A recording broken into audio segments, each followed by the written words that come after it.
Alright guys, today I'm going to talk to you about hybrid builds and why I believe they're going to consume the quote-unquote metagame in Tom Clancy's The Division. But that is not necessarily in a bad way.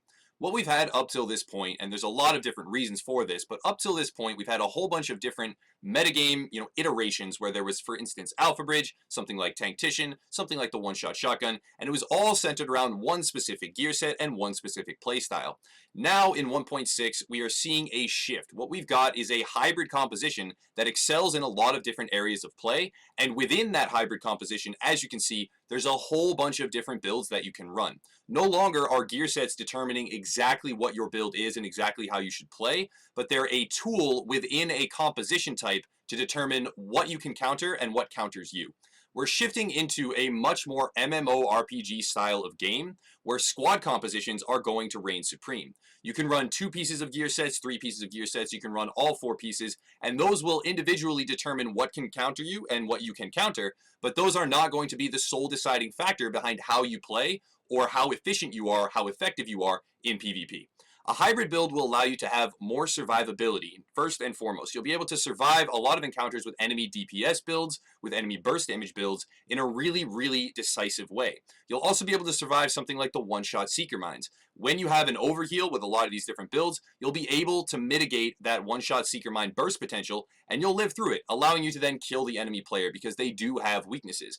These types of builds with maybe one substituted skill can actually shift their playstyle to counter even more types of mechanics. If you're running something and you're encountering, for instance, a shield build, and they're really giving you trouble, you can swap over to something else like a turret. You can run something like 4-piece tac with a DPS, style of spec with a lot of different firearms mods, run a turret which will stack your tactician for you, give you a stronger heal, and then allow you to flank around the shield. There's no end to the amount of possibilities that you can have and the amount of possibilities that you can run with a hybrid build and the value that you have not only for yourself, but for your team. I also want to give a huge shout out at this point to Gumpenstein. He's been doing some absolutely amazing Division content. I've been watching it thoroughly and I've been very much enjoying it. He's been talking about this style of gameplay, these types of mechanics, and I think everyone that enjoys this game still should definitely check that out because there's really valuable content to be seen there. Not only from an analytical math perspective in terms of the stat points in the game, but also from a theory crafting forward-looking side of things where he's talking about where the game is going, where the game has been, and where it is right now. It's no secret that I absolutely love this game, and I'm really against there ever being one hardcore, single all-consuming meta.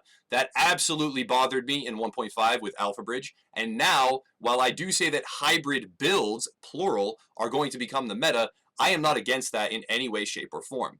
Within that hybrid composition, I have found so many different builds that I find to be super fun. I actually finally made use of Striker in a really awesome and tremendously powerful way that I previously had not been able to do. I was always building it for flat DPS, all firearms, thinking that I had to melt them before they melted me. Switching over to this hybrid mindset has allowed me to create a vast amount of builds. I will be doing more build showcases of these builds because they are quite effective, and I will try to get back into the swing of that. But this hybrid mentality means that you can swap out one skill and many skills will be viable. You can become more of a dedicated healer while still dropping enemies. You can survive a lot more encounters and stay in the fight longer. And you can mitigate a lot of the things that other people find to be, overpowered or unpleasant to fight against. Things like shotguns with flinch are very obnoxious to fight against for some players. These builds can actually mitigate that. They can kite back, they can break line of sight, they can regen all of their overshields if you are running the Vigorous talent, which I highly recommend. And they can do a lot of things to keep you in the fight, to make sure that you're not running into these obnoxious mechanics if you feel that they are obnoxious as often, and when you do run into them, you can counter them. It's all about flexibility. Individual player choices now, individual player talent selections are going to determine what you do and your role in Last Stand more than just specifically the gear set that you're running. Now, hybrid composition, just really quickly for those that don't understand, though many of you probably already do, is going to be running about 3 and 2 of 2 different stat points, and I don't recommend stamina at this time. When I talk about hybrid compositions, though you can run with something that has equal stat points across the board in terms of main stats, I would picture it as something that is divided evenly among firearms and electronics. Now, this is not to say that specialized builds don't work. If you are running something that is exclusively spec'd into damage, all into firearms, you can drop enemies insanely fast. But as we've already determined, as the game is finding out right now and the community is finding out, you can drop enemy agents with pretty much any build that you run. Even if you don't spec into firearms very much, yes, it will take you more time. Yes, your burst damage is lower, but you can still get those kills if you have superior positioning, if you snapshot bonuses correctly, and if your head's really in the game. So I would recommend firearms and electronics and some kind of equal distribution between them, or even more into electronics than firearms, because you will still have a very rapid time to kill. You'll be able to drop people very fast, but you'll have that added survivability. And with that survivability, the versatility of being able to run something like a turret or a seeker mine, or a very strong pulse to augment your teammates, or something else entirely, running something like a sticky bomb. If you want to have more burst damage, you drop that at the same time as a grenade and really drop chunks of AoE damage onto enemy squads. There's a whole bunch of possibilities with this, and this video to me is just putting out the word that I think that everyone out there should start to look for more hybrid compositions, spec more into diversified main stats, maybe have one piece of stamina, a little bit more bulk, a little bit more tankiness, but then mostly into both electronics and firearms, and step away a little bit from these specialized classes. If you are enjoying having absolute damage or absolute skill power, there's nothing wrong with that. You can still make perfectly viable use of it. However, I wanted to put out this video and talk about, from my perspective, the heralding and the upward trajectory of hybrid builds and how they are absolutely going to rise to the top of the food chain. But it really, really makes me happy to say this. Hybrid builds, plural, are going to rise to the top of the food chain. Within those hybrid builds, you have things like 2-piece Nomad. You have things like 2- or 3-piece Tactician. Very, very powerful. You're going to have a lot of different high-end talents. And players are now free to customize the character that they want to create, as well as have the skills that they want, and still be able to run something that is competitive in the metagame and can absolutely compete against other agents.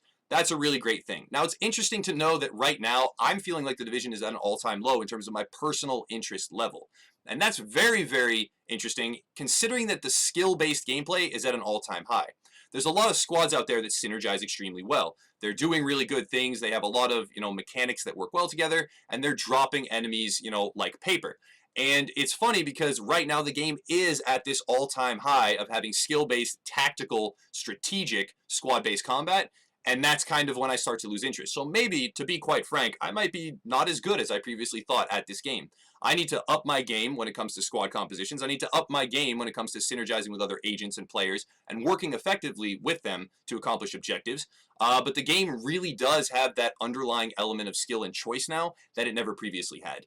There will always be something that is technically the best in slot for every category. You'll have a best in slot if you want only skill power. You'll have a best in slot and a best gear set or build to run if you want just raw weapon damage. But there are so many builds now that function so well with diversified mechanics and versatility that I think the game is at an all-time high, and I would recommend that everybody out there check out hybrid builds. I'll try and post more and more of them now because I have a bunch that I'm very, very happy about running. I'll be demonstrating them on live streams and making more build videos and getting back into the swing of that. But I would urge everyone out there to pick up some, diverse selections of gear, try other things out, and to make something work that has a whole bunch of different main stats and tailor the playstyle, the skills, and the talents and individual pieces of gear to that playstyle, and then switch them up on the fly within a given match, as will be very simple. A hybrid build can perform every role. Again, switch them up when you're in a match to overcome obstacles and counter enemy builds. If you run up against a shield, drop down a turret or something similar. If you run up against final measure, spec into something else and have more weapon damage and don't rely on grenades as much. There's so many different things that you can do with just a few weapon mods, just a couple of talents, and it's really great to see. So that's going to wrap it up, guys. I know this was kind of just a regular Let's Talk and a little bit of a rant, but thank you for bearing with me. As always, check out the links below if you want to support the channel, and have a nice night.